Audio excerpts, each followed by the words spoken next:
Ufan gördünüz. Belki. Yüz rubusunuz aslında.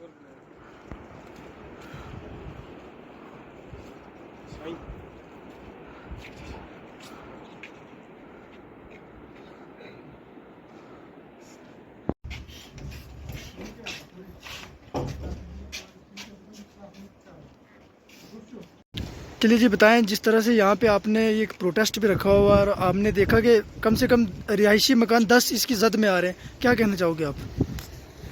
मैं ज़्यादा नहीं कह सकता हूँ। ये जो सब यहाँ पे आए हैं ये इसलिए आए हैं कि इनको बहुत मजबूरी इस वक्त पड़ गई है, इसलिए कि ये बेचारा रो रहा था तो हमें फ़ोन किया इसने, तो हम यहाँ पे आए। हमने जब ये हालात देखी तो मैंने लड़कों को बोला भाई हालात उसकी ख़राब है, देखो उसको कहीं जगह कुछ ना कुछ करें।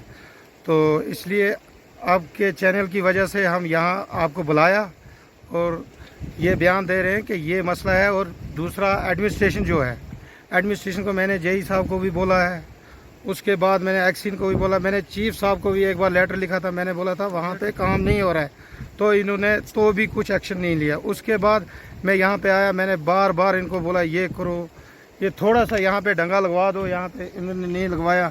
कम से कम 10 घर अभी इसकी जद में आ रहे हैं। अगर इन्होंने बेचारों ने डंगा लगा दिया था इन बेचारों का, इन गरीबों का, तो यहाँ कम से कम ये मकान तो बच जाते। अब ये बेचारे क्या करेंगे, गरीब है, इनके पास कोई जगह भी नहीं है। और अगर जगह कोई होती चलो इनको शिफ्ट कर देते। रोड भी हमें चाहिए, हम रोड से कोई मतलब नहीं, हम रोड नहीं रोकेंगे, हमारी पब्लिक के लिए रोड है। लेकिन ऐसा नहीं है कि रोड की वजह से जितनी रोड निकालनी चाहिए उसकी वजह से डबल नुकसान करके मलबा इन्होंने शिफ्ट नहीं किया, इन्होंने ज़मीनें ख़राब कर दी, इन्होंने सारा कुछ किया, हम चुप रहे। चलो रोड अपनी है। एडमिनिस्ट्रेशन से हमारी यही गुजारिश है, हम रोड नहीं रोक रहे हैं, हम कुछ नहीं कर रहे हैं, हमारी यही गुजारिश है कि कम से कम इस गरीब को तो बचाएं, कम से कम यहाँ पे डंगा तो दें। अगर नहीं दे रहे हैं, कुछ नहीं कर रहे हैं, यही यूथ लेके मैं कल मुगल रोड पे भी उतरूंगा, परसों मैं सुरनकोट पे भी एडमिनिस्ट्रेशन के सामने धरना तहसील में दूंगा। मैं कल तक, मेरा लास्ट डिसीजन है, कल तक मैं सब लड़कों को बोल रहा हूं कि कल तक किसी ने कुछ नहीं करना है। यही बात है भाई, यही बात है। कल तक हम देख रहे हैं, अगर कल तक नहीं हुआ तो हम जाके हम सुरनकोट में भी जा सकते हैं। हमारी यही गुजारिश है एसडीएम साहब से। अच्छा, हमने सुना कि एसडीएम अच्छा है, हम उससे भी गुजारिश है। हमारे डी साहब बहुत अच्छे हैं, उनसे भी गुजारिश है। यही पहले हमें हमारी मगरूरी रही, रोड की वजह से पानी गया, उधर से 10 घर हमारी जद में आ गए, तो ये इधर भी ये हो गया। इसलिए ये बेचारा गरीब है, इसको कुछ ना कुछ यहाँ पे डंगा लगना चाहिए, बस हमारी यही गुजारिश है।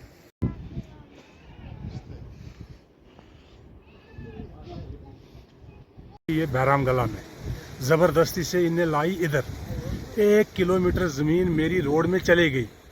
बाद में मेरी जो दूसरी ज़मीन थी उसको भी इनने मोड़ देकर काटा और मुझे 15 महीने वो हाथ बांधते हुए इनको कि इसको डंगा लगाओ और हमारा मकान बचाओ। किसी ने हमारी बात नहीं सुनी। आज और कल करते करते आज हमारा मकान भी हो गया, डैमेज ज़मीन भी हमारे को चले गई। अब मेरी यही विरस्त है कि मुझे कोई जगह दे दे और हमारे बाल बच्चे के लिए कोई जगह दे दे। बाकी ये जो नुकसान जितना भी कराया है ये अब्दुल मजीद नायब सरपंच ने कराया है। इसमें 100% गलती है इसकी माशूक ठेकेदार की और 1000 गलती है इसकी नायब सरपंच की। उसने ये सब नुकसान किया है 100 आदमी का, किसी की बात वो मानता नहीं। तो अब मेरी यही विरस्त है, कोई ज़मीन की ज़रूरत नहीं, कोई मकान की ज़रूरत नहीं है, तो मेरे बाल बच्चे के लिए जगह दे गवर्नमेंट। अपील डीसी पुंछ से है, तो हमारे और कुछ नहीं हमको चाहिए। इससे पहले आपने ये ब्रश द्वार लगाने के लिए किसी को कहा था? 1000 दफ़ा मैंने कहा कि ये ब्रश द्वार लगाओ, आते रहे, देख के चले, आज लगाएंगे कल लगाएंगे। फारूक साहब ने यहाँ आया, बोला मुझे घर पे काम है, मैं घर पे नहीं रहता हूँ, तो ये ब्रश द्वार लगाओ। कुछ नहीं किया इन्हें। आज और कल करते में इन्होंने 15 महीने टपा दिए। अब ब्रश द्वार लगाने का कोई फायदा नहीं, अब सब कुछ डैमेज हो गया, सब कुछ गरकाब हो गया।